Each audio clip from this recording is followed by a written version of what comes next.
नमस्कार, आप देख रहे हैं द फेडरल देश। मैं हूं शिल्पी सेन। मूल जानना बड़ा कठिन है नदियों का, वीरों का। धनुष छोड़कर और गोत्र क्या होता है रणधीरों का। पाते हैं सम्मान तपोबल से भूतल पर शूर। जाति जाति का शोर मचाते केवल कायर क्रूर। कर्म प्रधान विश्व की बात को रश्मि रथी की इन पंक्तियों में भी दोहराया गया है। पर राजनीति से जाति है कि जाति ही नहीं है। एक बार फिर से उत्तर प्रदेश की राजनीति के केंद्र में जाति है। मुस्लिम, दलित और पिछड़ी जातियों से होते हुए अब बहस क्षत्रिय तक आ पहुंची है।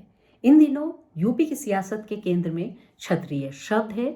बड़े बड़े राजनेता इसमें कूद पड़े हैं और इस पर बयान दे रहे हैं। कोडीन युक्त कफ सिरप की तस्करी मामले ने इस बहस को तीर की गति से आगे बढ़ा दिया है। क्षत्रिय कौन है और क्या है, इस पर बाकायदा बहस हो रही है। पूर्व सांसद धनंजय सिंह ने यह कहा कि अखिलेश यादव को क्षत्रियों से दिक्कत है, तो वहीं अखिलेश यादव ने यह कह दिया कि वो भी क्षत्रिय हैं।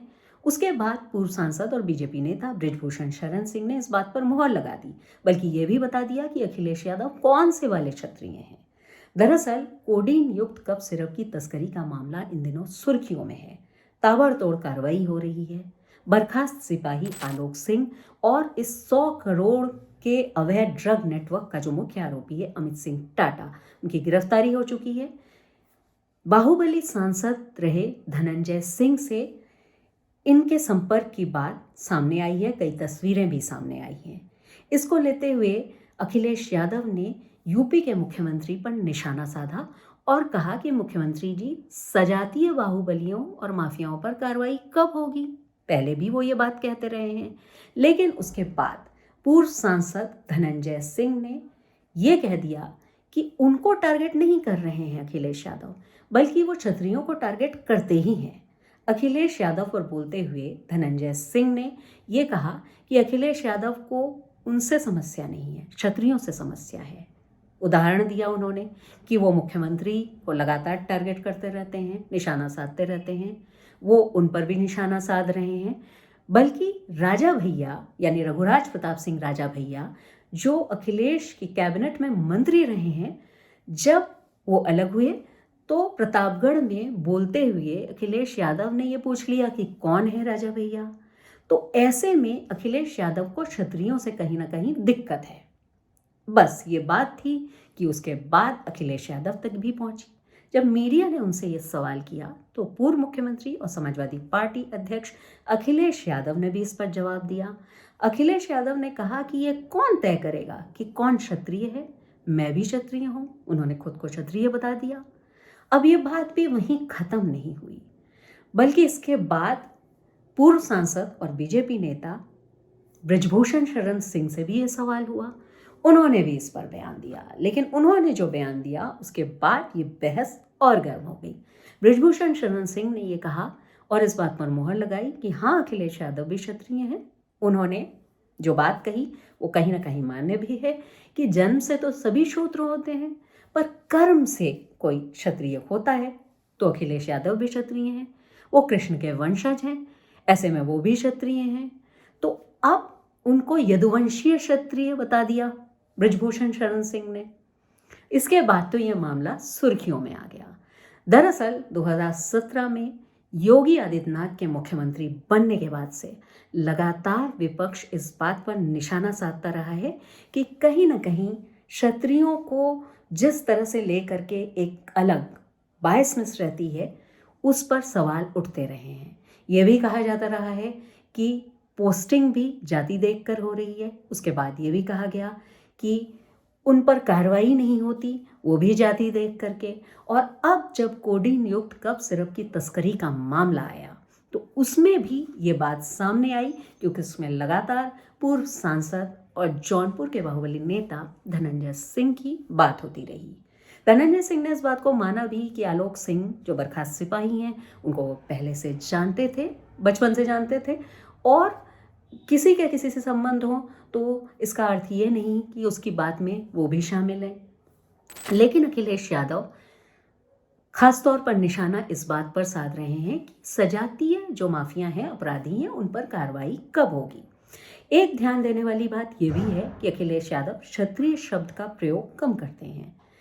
ठाकुरवाद की बात करते हैं, लेकिन ठाकुर शब्द का भी वो प्रयोग नहीं करते हैं। वो ये भी कहते हैं कि सजातीय जो अपराधी माफिया हैं उन पर कार्रवाई नहीं होती, बल्कि वो इस बात को कहते हैं कि उनकी कैबिनेट में, उनकी सरकार में भी इस जाति के जो नेता हैं उनको प्रतिनिधित्व मिला, जिसको सबने देखा भी। लेकिन अब अलग अलग जो क्षत्रिय नेता हैं वो इस पर बयान दे रहे हैं और धनंजय सिंह के खुल करके इस बात में सामने आ जाने के बाद ये बहस तेज हो गई है।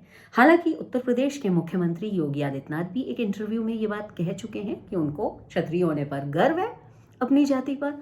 अब उसके बाद कार्रवाई को लेकर के और जिस तरह से चीज़ें चल रही हैं और पोस्टिंग को लेकर भी लगातार बात होती रही है, और उसमें जिस तरह से क्षत्रियों को विपक्ष का कहना है कि उनको लाभ मिलता है, उसकी भी बात विपक्ष करता रहा है और निशाना साधता रहा है।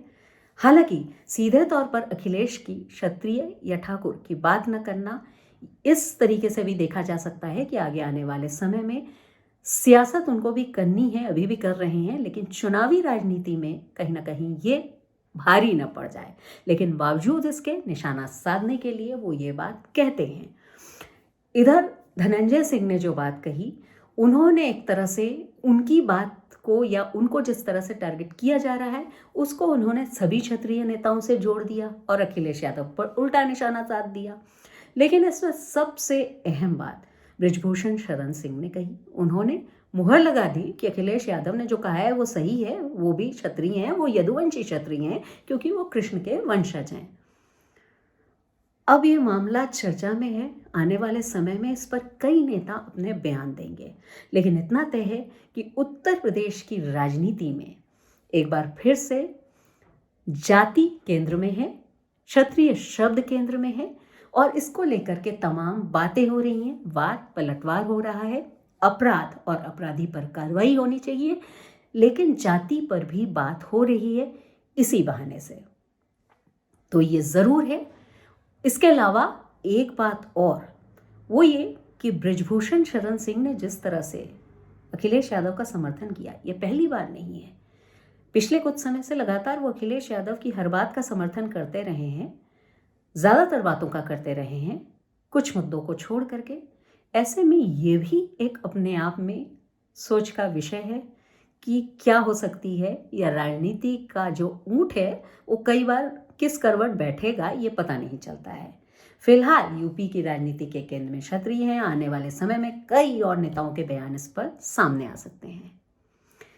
इस पूरे मुद्दे पर आपकी राय क्या है ये ज़रूर बताइए। इसके साथ ही द फेडरल देश को लाइक करना और सब्सक्राइब करना न भूलिएगा।